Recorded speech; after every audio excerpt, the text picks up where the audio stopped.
स्वागत है आपका हमारे YouTube चैनल पे। आज हम लोग प्रैक्टिस सेट नंबर 10 अवतार सीरीज क्लास रिवीजन करेंगे।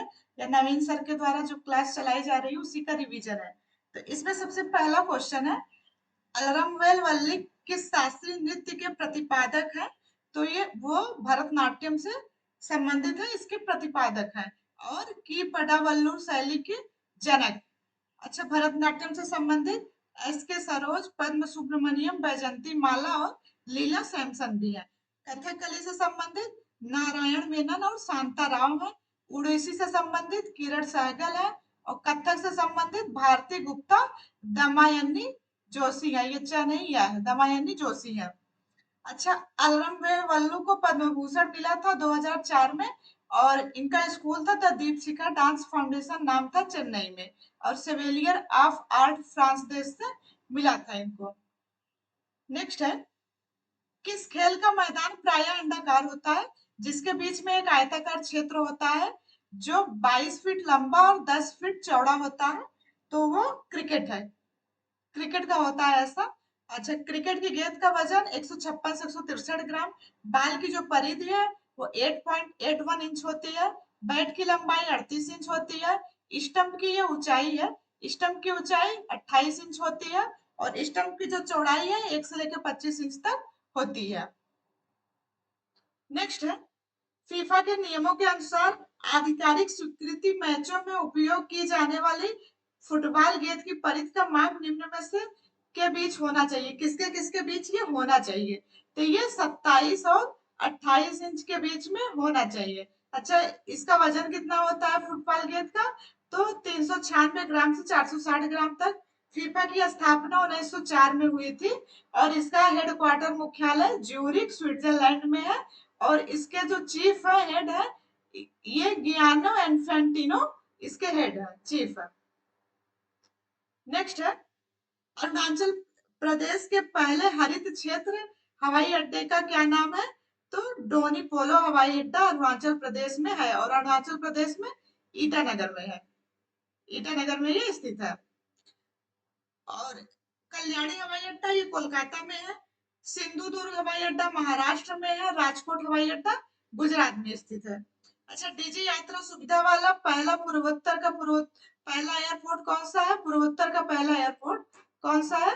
तो ये गुवाहाटी है। और पूर्वोत्तर की पहली ग्रीन फील्ड एयरपोर्ट पांगयोंग है, जो कि सिक्किम में है। और यह भारत का 100वां अंतरराष्ट्रीय एयरपोर्ट भी है। नेक्स्ट है, निम्नलिखित में से किस लोक नृत्य शैली का संबंध मुख्यतः पंजाब से नहीं है? तो इसमें किसका नहीं है? तो लावड़ी का नहीं है। बाकी लुड्डी, भांगड़ा, गिद्धा ये सब पंजाब से संबंधित है। लावड़ी नहीं है, ये महाराष्ट्र से संबंधित है लावड़ी। लावड़ी में ही तमाशा, गोरिचा, ललिता, कोली, पुवाड़ा, लेजिम और नकटा ये सब महाराष्ट्र से ही संबंधित है लोक नृत्य।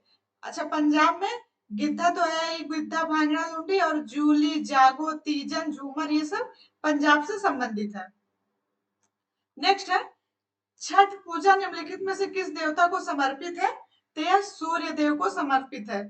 और यह 4 दिन चलने वाला पर्व है। 4 दिन चलता है। पहले दिन जो होता है वो नहाए खाए होता है, इससे शुरुआत होती है। दूसरे दिन होता है ये खरना है, खरना खाए होता है। तीसरे दिन डूबते सूर्य की पूजा होती है। और चौथे दिन उगते सूर्य की पूजा होती है।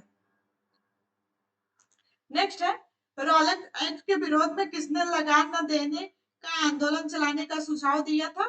तो ये किसने दिया था? स्वामी श्रद्धानंद जी ने ये सुझाव दिया था। रॉलेट एक्ट देख लेते हैं। तो इसको काला कानून भी कहते हैं रॉलेट एक्ट को। और यह बंदी प्रत्यक्षीकरण के खिलाफ था। इसमें बिना वकील, बिना अपील, बिना दलील यह रॉलेट एक्ट था। और ये क्रांतिकारी आंदोलन को खत्म करने वाला एक्ट था। और ये पारित 8 मार्च 1919 को ये लागू हुआ था। और गांधी जी ने विरोध किया था 6 अप्रैल 1919 को। अच्छा, गांधी जी 1919 तक गांधी जी बहुत फेमस हो चुके थे। और उनके इसके पहले पहले उन्होंने कौन सा आंदोलन किया था? तो 1717 में चंपारण का किए थे। और सॉरी, 1917 में चंपारण का किए थे। और 1918 में अहमदाबाद मिल मजदूर और खेड़ा किसान आंदोलन ये सब कर चुके थे। नेक्स्ट है, निम्नलिखित में से किसके कारण सार्वजनिक रोष की लहर उभरी जिसके फलस्वरूप जलियांवाला बाग में ब्रिटिश द्वारा जनसंहार की घटना घटी है। तो ये किसके द्वारा ये है? द रॉलेट एक्ट इससे संबंधित है। अच्छा, द आर्म्स एक्ट ये 1878 में लिटन के समय में आया था। हथियार नहीं रखना था, आर्म्स नहीं रखने थे। और द पब्लिक सेफ्टी एक्ट ये 1929 का है, भगत सिंह जी का।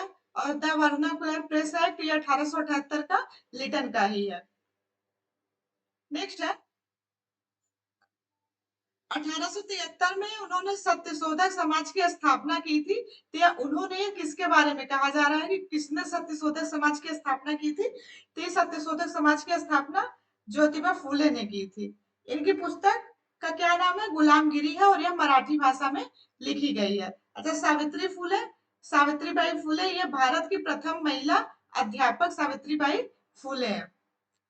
नेक्स्ट है निम्नलिखित में से किन न्यायालयों के पास रीढ़ अधिकारिता है? तो किसके पास है? सर्वोच्च न्यायालय और उच्च न्यायालय दोनों के पास में ये अधिकार है। सर्वोच्च न्यायालय के पास आर्टिकल 32 के तहत है और उच्च न्यायालय के पास आर्टिकल 226 के तहत ये अधिकार दिया गया है। अच्छा, रीट 5 प्रकार की होती है। पहला बंदी प्रत्यक्षीकरण, दूसरा परमादेश, परमादेश मतलब हम आदेश देते हैं, तीसरा प्रतिषेध है, चौथा अधिकार परीक्षा है, चौथा अधिकार परीक्षा हो गया, पांचवा उत्प्रेषण है। नेक्स्ट है निम्नलिखित में से कौन सा प्रदेश एक कैदी के गिरफ्तार की वैधता के लिए चुनौती देता है? तो कौन सा देता है? बंदी प्रत्यक्षीकरण देता है, हैबियस कॉर्पस देता है, क्योंकि 24 घंटे के अंदर इसमें पेश करना रहता है। आने जाने का समय नहीं इंक्लूडेड रहता, लेकिन 24 घंटे के अंदर मजिस्ट्रेट के सामने पेश करना होता है। नेक्स्ट है भारतीय संविधान के तहत किस प्रकार की रीट जारी नहीं की जा सकती है? तो कौन सी रीट है? निषेधाज्ञा, ये इसकी बात अभी नहीं हुई है। 5 प्रकार की जो रीटें हुई है उसमें ये नहीं है। परमादेश है, प्रतिषेध है, उत्प्रेषण है, अधिकार परीक्षा है, ये सब अभी 5 प्रकार की रीट की बात की गई थी। नेक्स्ट है देवप्रयाग में भागीरथी कहाँ डैश से मिलती है? देवप्रयाग में भागीरथी डैश से मिलती है, तो कहाँ? अलकनंदा है ये। अच्छा, उत्तराखंड के पंचप्रयाग देख लेते हैं हम लोग। तो देवप्रयाग में भागीरथी और अलकनंदा मिलती है। विष्णु प्रयाग में धौली गंगा अलकनंदा, और नंद प्रयाग में नंदाकिनी और अलकनंदा, कर्ण प्रयाग में पिंडर नदी और अलकनंदा, रुद्र प्रयाग में मंदाकिनी और अलकनंदा मिलती है। मतलब अलकनंदा हर जगह मिलेगी, बाकी आप लोगों को ये भागीरथी धौली गंगा नंदाकिनी पिंडर मंदाकिनी ये याद करना पड़ेगा कौन कहाँ मिलती है। नेक्स्ट है सेवराव पहाड़ियां और जावड़ी पहाड़ियां डैश स्थित है? तो कहाँ है? ये पूर्वी घाट के दक्षिण पूर्व में है, south east of the Eastern Ghat पे है। और सेवराव और जावड़ी पहाड़ियां ये तमिलनाडु में है। तो पूर्वी घाट ये ये इंडिया का मैप है आधे पर, ये इतना पश्चिमी भाग है, ये दक्षिण भारत है। तो ये पश्चिमी भाग हो गया, पश्चिमी तट यहीं पे है, ये पश्चिमी भाग, ये पूर्वी घाट हो गया। तो यहाँ की जो प्रमुख पहाड़ी है वो पालकोंडा है और नल्लामल्ला है, यहाँ की प्रमुख पहाड़ियां हैं। नेक्स्ट है निम्नलिखित में से कौन सा अप्रत्यक्ष कर का उदाहरण है? तो जीएसटी अप्रत्यक्ष कर है। बाकी corporation for tax for firm और गिफ्ट टैक्स प्रॉपर्टी टैक्स ये सब डायरेक्ट टैक्स है, डायरेक्ट नहीं। अच्छा, जीएसटी की दर क्या है? तो 0%, 5%, 12%, 18% और 28% है। जीएसटी को पेश 2014 में किया गया, इसको मंजूरी 2016 में मिली है और यह लागू 1 जुलाई 2017 को हुआ है। तो 1 जुलाई को जीएसटी दिवस मनाया जाता है। अच्छा, जीएसटी से संबंधित समिति कौन सी है? तो केलकर समिति है। इसका मॉडल कनाडा मॉडल है। भारत 161वां देश बना है जीएसटी वाला, और विश्व में पहला देश फ्रांस है, 1954 में जीएसटी लागू हुआ। जीएसटी संग्रहालय गोवा में है और जीएसटी के ब्रांड एम्बेसडर अमिताभ बच्चन जी हैं, अमिताभ बच्चन जी हैं। नेक्स्ट है ध्वनि तरंगे जिनकी आवृत्ति हर्ट्ज से कम होती है उन्हें अवश्रव्य तरंगे कहा जाता है। तो कितने से कम होती है?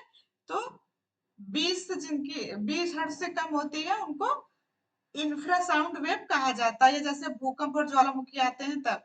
अच्छा, अवश्रव्य तरंगे ये 20 हर्ट्ज से कम होती है जो इंफ्रासाउंड है, और श्रव्य जो होती है वो 20 से लेके 20,000 हर्ट्ज तक होती है, ये ऑडिबल होती है जो कि सुना जा सकता है।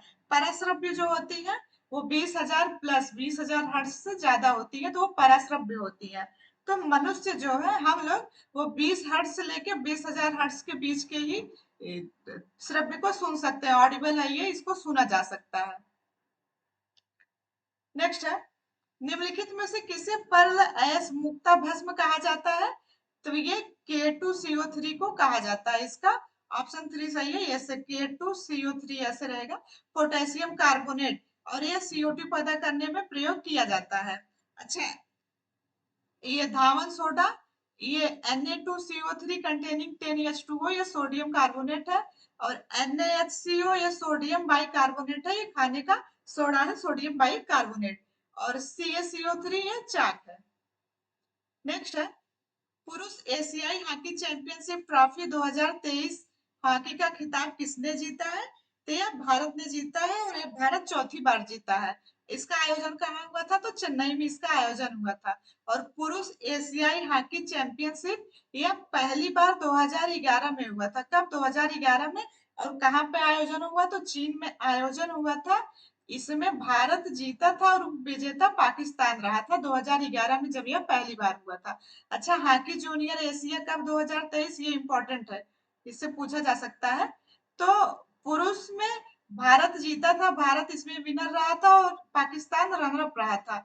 और महिला में भी भारत ही जीता था, और साउथ कोरिया इसमें विजेता रहा था। तो पुरुष वाला ओमान में होस्ट किया गया था वहां आयोजन, और महिला वाला जापान में हुआ था।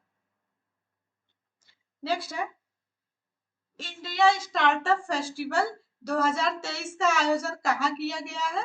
तो यह बेंगलोर में किया गया है। बेंगलोर में ही 14वां एरो स्पेस 2023 हुआ है।